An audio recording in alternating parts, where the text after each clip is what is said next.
try to play, but you're never gonna beat me. Look the other way, what I'm doing ain't easy. Bloody hands stained from the people who deceive me. Muddy hands break through the chains, go free me. Looking for change, looking for pain, pulling a mob, pushing a train. I'll never stop, stick to a lane, pick up the pieces and go rearrange. I'll be the best above all the rest, put me to the test and expect nothing less, you check as I'm chess, what's happening next, yeah. He got the venom, a tangible weapon, no coming in second, this life is a lesson, he got a new engine from... Salut à tous, j'espère que vous allez bien. Du coup je vous fais cette vidéo pour vous montrer un peu l'avancée des travaux sur le van. À l'extérieur, j'ai avancé en dessous la rame de phare, j'avais fait un joint et je voulais... j'avais fait une première passe de joint, j'ai fait une deuxième passe. Et j'ai fait un petit motif au Raptor pour recouvrir le joint, le protéger des UV et que ça fasse plus propre. Comme ça c'est bien étanche, mes panneaux ils prendront pas le vent en roulant. Après dehors, ben, j'ai enfin reçu les caisses à fusil et je les ai installées. Pareil, comme tout le reste, monté sur cylindre bloc pour pas déchirer la caisse. Là je crois qu'il y a 8 ancrages par caisse, donc je pourrais même m'y tenir debout dessus, elles tomberont pas quoi. Après il y a ces mousses à l'intérieur, bon c'est des mousses pour mettre les fusils ou autre. C'est pas mal mais à voir, suivant ce que je veux y mettre, est-ce que je les laisse et je les découpe ou est-ce que je les retire. Ça dépendra sûrement, peut-être dans une je les laisserai, dans l'autre je les enlèverai, on verra. Ça on verra là, par la suite. Ce qui est pas mal c'est qu'elles sont bien costauds, étanches, on peut même les mettre sous vide. Mais ça c'est plutôt pour les fusils, pour éviter qu'ils se piquent avec la rouille, l'humidité dans l'air. Et il y a de quoi mettre deux cadenas, un là, un là. Il n'y aura pas des trucs de grande valeur, mais j'en mettrai quand même des cadenas. Aussi, ce que j'ai fait, j'ai remplacé les jantes. J'ai gardé les mêmes pneus parce que quand je l'ai acheté, le mec avait mis 4 pneus neufs. C'est des pneus été. Donc pour l'instant, il reste, mais sûrement que je les changerai. Je verrai par la suite par des all-terrain ou des Michelin. Suivant ce qui passera au contrôle. Je sais pas si les all-terrain passeront au contrôle, je sais pas s'il y en a qui l'ont fait. Parce que je crois qu'ils n'ont pas le C. Je sais pas s'il existe un C pour camionnette. Donc du coup c'est des jantes de Mercedes classe G. Les gros 4x4 Mercedes tout carré. J'ai pu les monter parce qu'en fait j'ai la chance d'avoir un boxer qui est en 5x130. Les 3/4 des boxers ils sont en 5x118. Et celui-là, vu qu'il a les doubles lames, là, comme on voit, je sais pas si vous les voyez sur la vidéo, il y a deux lames. Bon, en plus, moi, il a la suspension pneumatique, mais il a un châssis renforcé, du coup, tout est différent. Le train arrière, le train avant, les moyeux, les amortisseurs, tout est différent. Et du coup, j'ai pu trouver une correspondance avec ces jantes, parce que des triangulaires pour 5x118, j'en ai pas trouvé, il y en a pas. Et je savais pas, mais ça se mesure, l'anthrax sur une jante en 5 trous, ça se mesure de ce bord là au milieu de celui-là, pas de milieu à milieu. Et du coup parce que j'ai douté un moment à avoir un 5x130 parce que c'est vraiment très proche en fait quand on le mesure. De toute façon, si vous voulez savoir si le vôtre est en 5x130, c'est simple déjà, s'il a les extensions et les doubles lames derrière, il y a de grandes chances que ça en soit un quoi. Et c'est souvent plutôt les L4H2 ou L4H3 qui sont montés comme ça. Donc voilà, donc pour l'extérieur, j'ai pu finir ça. Les plaques de désensablement, j'ai toujours pas trouvé de système pour les isoler du vol. Je voulais mettre une plaque comme ça qui recouvrait tous les boulons, mais pas trop envie de faire un trou de plus dans la caisse, il y en a déjà pas mal. Je pense que j'ai trouvé un truc pas mal qui va venir se greffer là-dessus. Ça doit arriver, c'est commandé, ça doit arriver, je vous dirai si ça a marché ou pas. Si ça marche, ça sera beaucoup plus simple à mettre en œuvre et ça fera plus propre. Donc pour l'extérieur, pour l'extérieur après, j'ai vachement bossé dessous. Dessous, j'ai installé un peu de plomberie. Les réservoirs, j'ai installé un réservoir d'eau grise. Il est transparent, mais parce que c'est pas un réservoir d'eau grise, c'est un réservoir d'eau propre. Il était en promo et moi ça m'a arrangé parce qu'il fait 140 litres et qu'il se place là. Il est spécial pour boxer, il se met là. Parce que d'habitude ils font 95 litres et ils se mettent à l'arrière au niveau de la roue de secours. Sauf que moi j'avais vachement galéré à réparer les portes dans l'épisode 1 et, euh, et j'avais pas envie de fixer la roue de secours sur les portes, même si je trouve ça vraiment joli. Mais en plus que j'ai les vitres moi à l'arrière, ça m'aurait dérangé. Puis les portes vraiment c'est introuvable. Sur ces trucs, il y en a 4 ou 5 annonces sur le bon coin pour des mecs qui en cherchent, mais il n'y a personne qui en vend. Et en plus du réservoir, j'ai installé un Webasto Top C récupéré sur un 807 que j'ai modifié. Et là-bas, c'est une espèce de ballon tampon que j'ai fait en aluminium, traité inter-exter avec une peinture spéciale. C'est un truc qui va réchauffer l'eau en fait pour la douche. Et de l'autre côté, bon, c'est pas définitif de l'autre côté, mais c'était pour faire les essais du reste de la plombe. C'est l'évacuation. Il me faudra l'isoler et tout, je pense, en plus. Et voilà, il y a un siphon, une pente et une vanne là-bas électrique qui est commandée par un interrupteur dans la salle de bain. Je vous expliquerai plus tard pourquoi quand on sera sur la douche. Si, là, il y a le tuyau gris, mais pareil, c'est pas définitif, faut que je le raccourcisse un peu, que je le fasse bien passer comme il faut. C'est pour les chiottes. L'évacuation d'urine pour les chiottes, directement dans la cuve d'eau grise. Donc pour l'extérieur, on a fait le tour. À l'intérieur, du coup,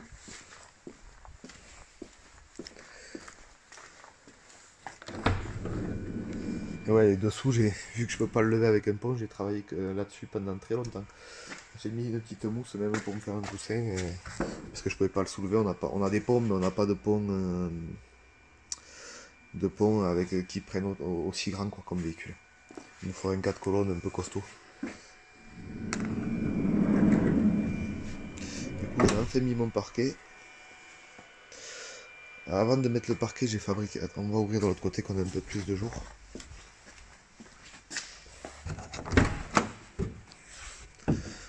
Du coup, avant de mettre mon parquet, j'ai fabriqué toutes les structures en alu de la salle de bain, tous les supports de réservoir, ce qui va tenir la moto, tout ça. J'ai tout soudé sur place, tant qu'il n'y avait pas le plancher, pour pas percer le sol chauffant. Du coup, une fois que tout ça a été fait, j'ai démonté, j'ai poncé, j'ai peint en noir. Et avant de le reposer, j'ai posé le parquet et à mesure j'ai fait chaque trou pour tous ces pieds d'ancrage, parce qu'ils traversent le tout. Et vu qu'ils rentrent de 6 ou 7 dans le TMS, il m'a fallu les faire en 2 morceaux qui s'emboîtent l'un dans l'autre. Après c'est tenu avec des vis. Et tous ça a été fait comme ça, enfin du moins ceux qui partent du sol au plafond, parce qu'ils sont tous fixés du sol au plafond. Comme ça au moins ça leur donne vachement de rigidité quoi. Je pourrais fixer n'importe quoi dedans, ça tiendra bien quoi. Ensuite j'ai fait mon sol. Et j'ai fait ces seuils de porte en alu, recouverts de Raptora avec des lumières à l'intérieur. Quand on ouvre les portes, ça s'allume. Là, ça fonctionne pas, mais c'est parce que c'est pas branché. Mais j'ai essayé, après ils fonctionnent tous les spots. Et là, pareil. J'ai fait le même là, et bien à fleur. Comme ça, je fais un coup de balai, tout sort dehors. Il n'y a pas de. J'ai rainuré le parquet et je lui ai collé vraiment à fleur. Donc du coup pour l'intérieur j'en suis là. Bon mais là il y a tout le système de plombe, mais ça je vous détaillerai plus tard. Ça m'a fait galérer, ça j'ai recommencé 3 fois. C'est un système... c'est vraiment... bon mais moi c'était la première fois que j'en faisais de la plombe, donc bon. Ça a été fastidieux. Mais ça fonctionne. Là ça fonctionne et ça amène un confort qui est vraiment pas mal. Là-dessus j'ai le plancher chauffant qui marche avec le top C. Et l'eau chaude qui marche avec l'échangeur à plaques. Après, si jamais vraiment ça en intéresse certains, bon, à mon niveau, je peux voilà, vous faire une vidéo sur le système du top C, comment le brancher, comment éviter toutes les conneries que moi j'ai faites. Ensuite, là j'ai fait, dans le parquet, j'ai fait une petite démarcation. C'est juste pour intégrer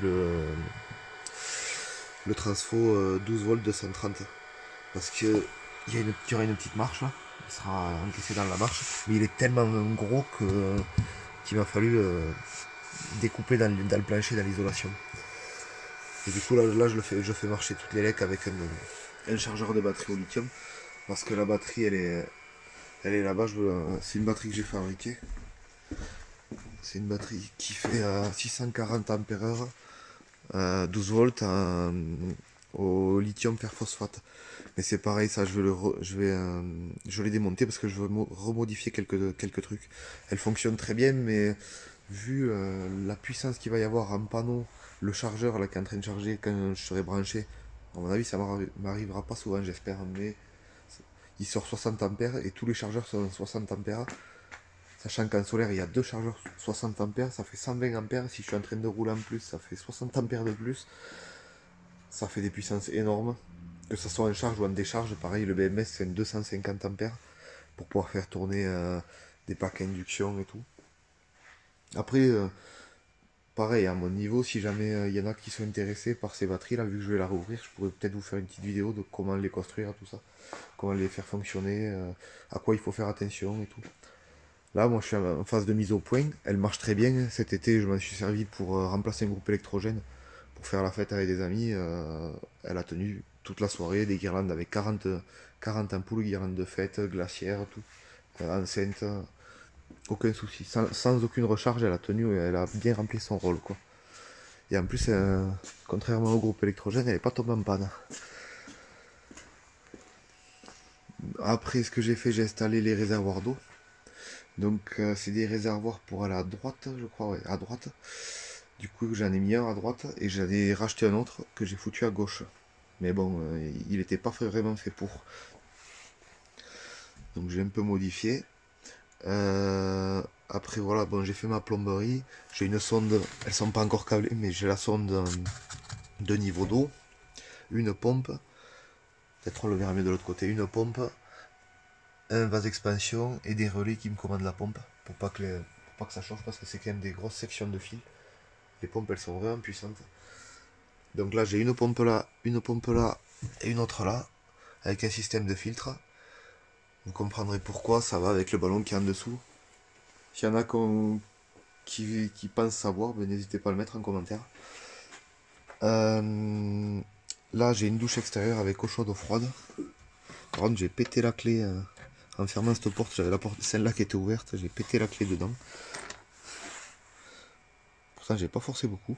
Donc il va falloir que j'essaye ou de la sortir ou que je remplace ça par un bouton, parce qu'au final, ça c'est pour quand c'est à l'extérieur, souvent ça se met que sur les côtés là, par les parois, mais je voulais pas faire un trou pour mettre la douche. Je vais la mettre là, elle est fixée provisoire pour, sur l'armature pour finir ma plomberie.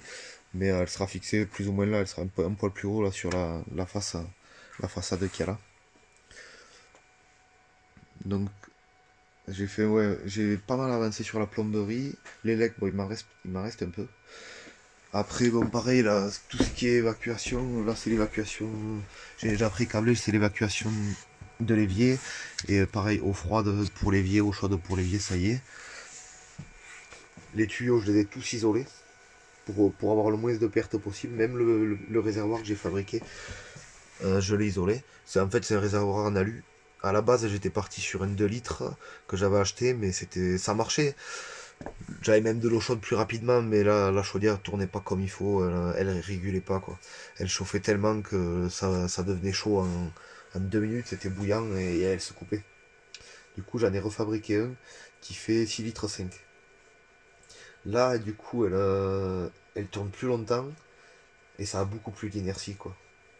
Même quand elle est arrêtée, les pompes continuent à faire tourner le liquide de refroidissement. Et du coup, ça me permet d'avoir de l'eau chaude, peu de variation de température et tout. Je vous mettrai une photo du réservoir en alu que j'ai fabriqué avant que j'y colle l'Armaflex. L'Armaflex, je l'ai collé pour l'isoler un peu déjà qu'il garde bien la chaleur et l'isoler un peu de ce réservoir-là. Parce que mine de rien, quand ça tourne, quand le bouchon est ouvert, on voit de la fumée, quoi, qui s'échappe. Ça s'évapore, ça chauffe vraiment, vraiment fort, quoi. Du coup j'ai fait ça. Là ça sera le futur support télé. La salle de bain je l'ai tronqué un peu comme ça. Bon là il n'y a pas les cloisons extérieures. Ça c'est des verrières que j'ai fabriquées en alu. Du coup j'ai tronqué parce que tout simplement vu que le plancher, enfin le véhicule penche un peu, je tombais les piquets, si je voulais avoir une grande salle de bain, je tombais les piquets au milieu du puits de lumière. Puis du coup j'ai cherché une astuce pour pouvoir mettre les WC et la salle de bain là, que ça soit assez grand, sans me tronquer la lumière de là. Puis après je me suis dit pourquoi pas faire un puits de lumière dans la salle de bain, comme ça quand les panneaux seront sortis, ça me fera entrer la lumière de jour dans la salle de bain, ça va pas être désagréable. Ah oui, j'ai fait aussi ça, j'ai galéré. Pouah.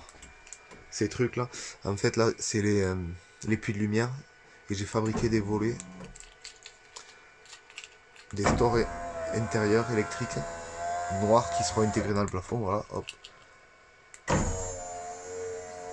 Et en plus ils sont isolés.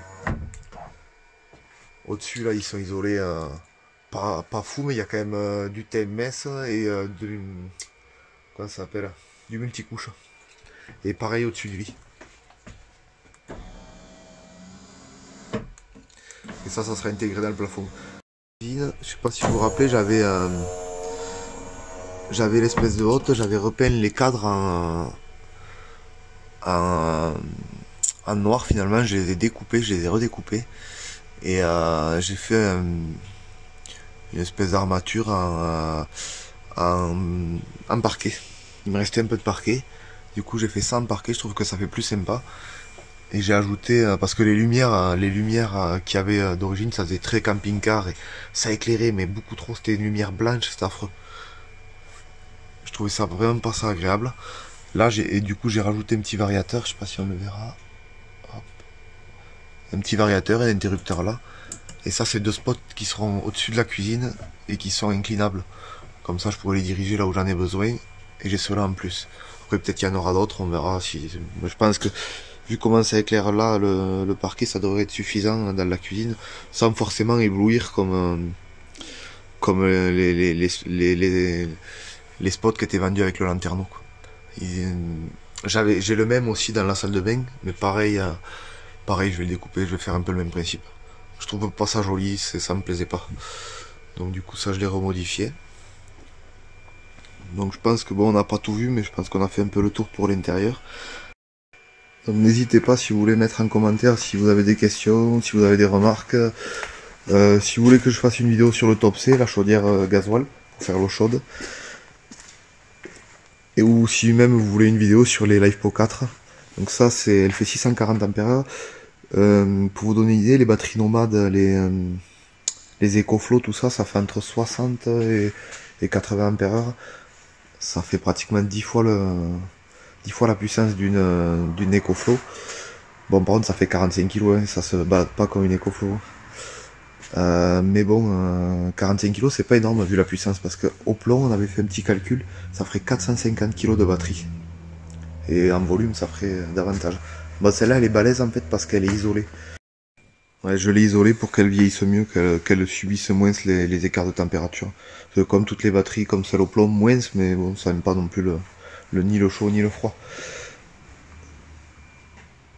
Donc n'hésitez pas à vous abonner si vous avez envie de suivre la suite de l'aménagement. Et à la prochaine.